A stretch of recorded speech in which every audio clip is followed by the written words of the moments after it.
How hummingbird pollinated flowers make seeds. Part 1. Attraction. On a warm day in the rainforest, a hummingbird was flying around humming to itself. It was admiring the pretty leaves on the trees and thinking about its eggs that were safely back at the nest. But after a while of flying, it started to get hungry, and it said to itself, "Where can I find some food?"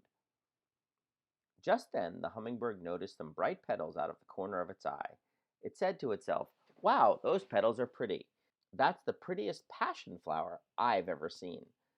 I think I also smell something nice coming out of the flowers. I wonder if there's any nectar near them." The hummingbird flew down to the flower and looked for nectar.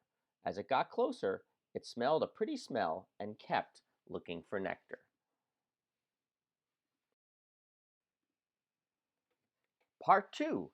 Pollen and Food. The bird put its tongue deep inside the flower, trying to find the nectar. As it did this, the bird's face rubbed up against the flower's anthers. Pollen came off the anthers and got on the bird's feathers. The bird found the nectar, drank it, and said, "Yum, that nectar was good. Where can I find some more?" Since there was only a drop of nectar at this flower, it was still hungry. Part 3. Wanting More. The bird flew around some more, looking for another flower of the same kind.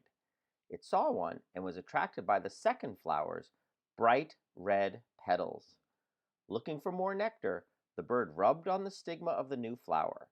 Some of the pollen came off the hummingbird and got stuck on the stigma. The bird kept searching the flower until its tongue found the nectar. It drank the nectar and flew away to find more nectar at another red passion flower. After finding a few more flowers, it was time to rest, and the bird flew home to its nest. Part 4. Falling pollen, mixing pollen, seeds, and fruit. Meanwhile, the pollen was caught by the stigma and fell down the style to the ovary. The ovary is like a spaceship, it keeps the ovules safe inside.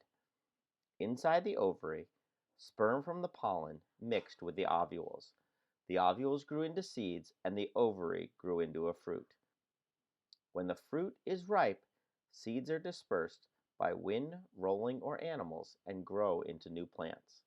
After some time, the new plants grow their own flowers, attract new pollinators, and begin making new seeds.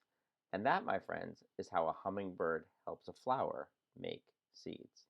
The end.